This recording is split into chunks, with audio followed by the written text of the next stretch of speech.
Hi, this is Sean Hessinger, and you're watching Small Biz in 15, the show where we bring you small business success in 15 minutes or less. Be sure to like us on Facebook and subscribe on YouTube if you enjoy the show.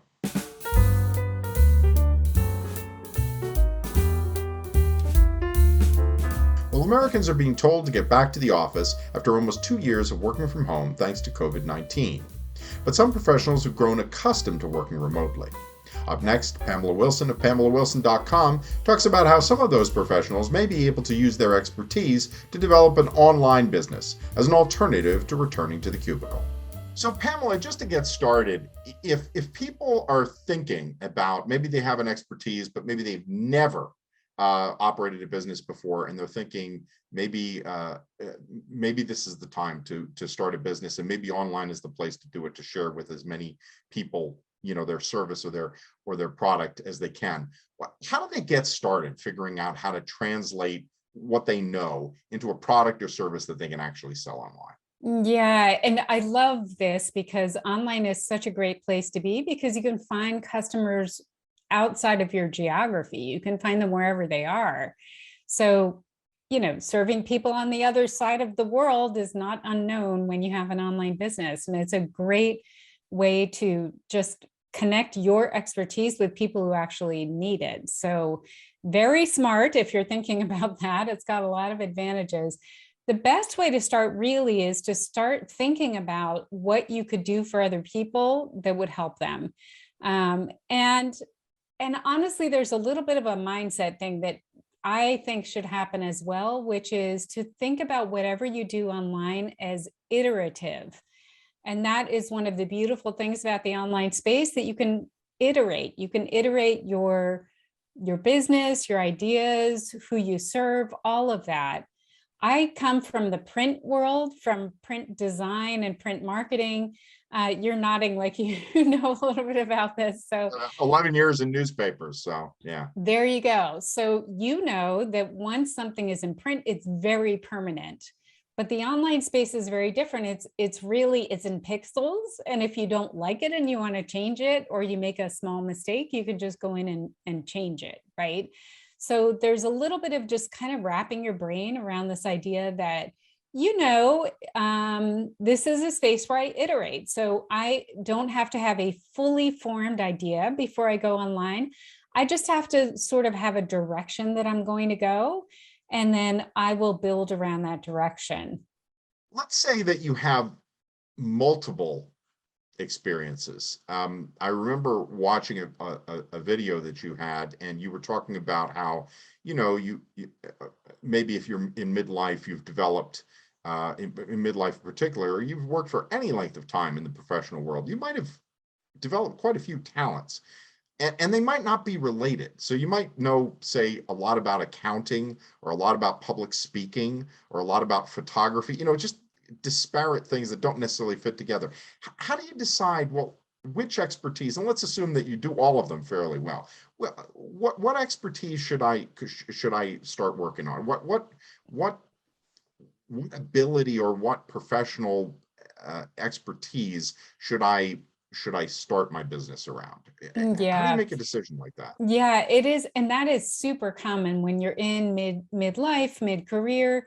You have developed all this expertise, and it's almost like an embarrassment of riches, right? People in our age group have to make that decision early on, and it can feel kind of painful, like, you're letting go of something because you're going to focus on this other thing. But you do kind of need to focus. Now, there are always ways that you can take your area of expertise and make it really unique to you, maybe by combining your two areas of expertise in a way that's different. So there are some creative things that you can do. But the first thing that I recommend is something that sounds really dry and boring, but doesn't have to be, which is market research. I actually call it market exploration, because I think online, especially, it's so much easier to figure out what people are looking for, where they're hiding online, how you can reach them, and all of that. And it can actually be kind of a fun process. You can spend some time kind of mining the online information to see what people are looking for, what they're saying about it, what they like and dislike. it can literally, Sean, be as easy as going to Amazon and looking for your topic as a book topic, and then finding books and reading the book reviews and seeing what people enjoyed about the book, how it was structured or what they learned, and maybe what they didn't like, right? And that can give you ideas like, oh, okay, so people who want to learn this topic don't like this, but they do like this, and I could do something with that information. So it can actually be kind of fun if you approach it as something that will help you to come up with an idea to pursue. Another thing that you hear a lot when people talk about, when you ask people, particularly people that you knew in another life or another career, well, why don't you do something online? Why don't you take that expertise? Why don't you, things are changing, the industry is changing. Why don't you go online? I'm not a techpreneur. I don't know anything about that. I don't know anything about, I don't even know how I would set up a website. I'm not a web designer. I'm not a whatever. What do you say to that? I think there's a lot of intimidation for people who have expertise in other things, but not necessarily the online sphere. And it seems when you look at the tech moguls and things like that, like it's so intimidating. It is so intimidating. And, I think part of what makes it hard is that it is so easy to see what's available online. It's easy to see who your competitors are. And when you go to their websites, you're seeing these sites that may have been around for 10 years and they are on the 100th iteration in your topic area where you're just starting out. So there's a little bit of like comparisonitis where you can feel like you can never measure up because these people have run the race for years more than you have, right? And you can see it, you can compare. But again, going back to this idea of online business being iterative, what I really want to encourage people to think about is you do not have to have a super complex website in order to start having a presence online. I actually recommend that you start with a single page, just a page that shows who you serve and how you serve them, and a little bit about who you are, basically a homepage, and that's it. You don't have to have anything else.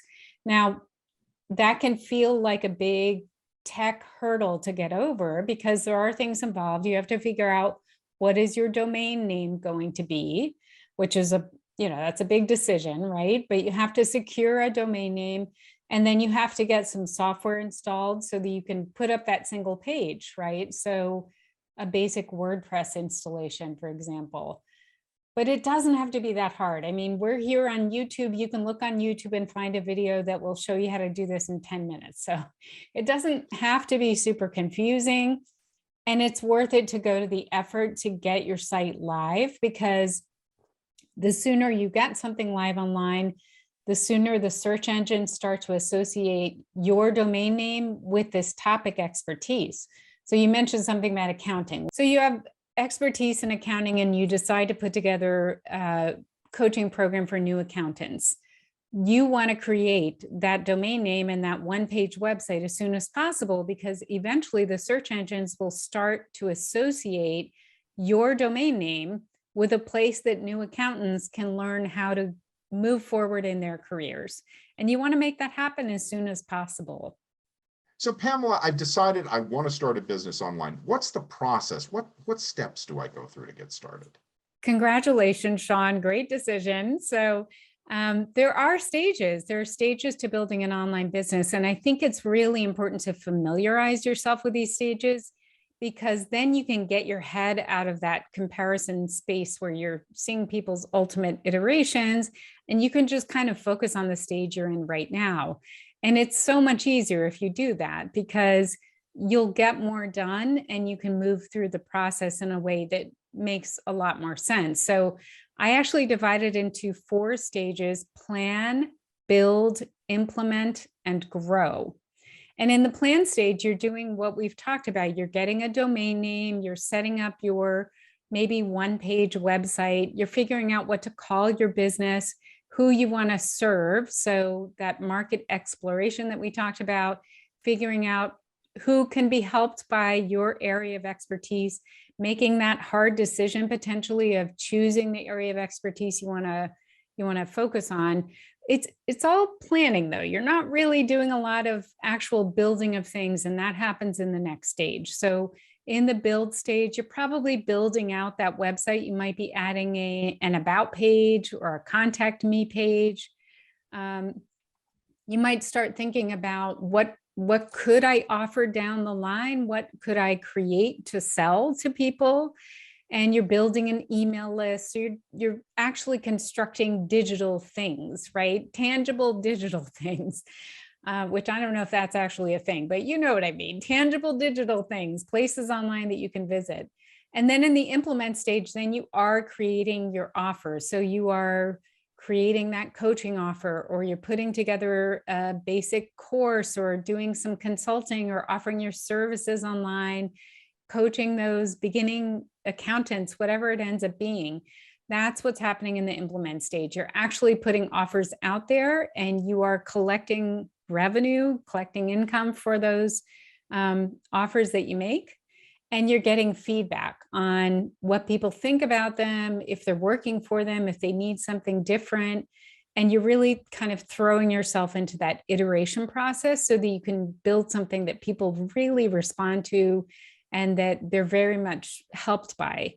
And then in the grow stage, you have figured out what people need and you're working on scaling it. So you might be doing things like starting to run ads or building affiliate relationships where you pay affiliates for a fraction of the sales that they help you make, things like that. It's kind of like in the growth stage, you've built the car and now you're stepping on the gas.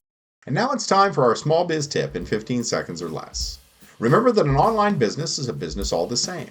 There is no magic to the internet. It's a question of finding a product or service your customers need at a price they can afford. Thanks again to Pamela Wilson of PamelaWilson.com, and please remember to like us on Facebook and subscribe on YouTube if you enjoyed the show. And for more small business news and tips, join us at smallbiztrends.com.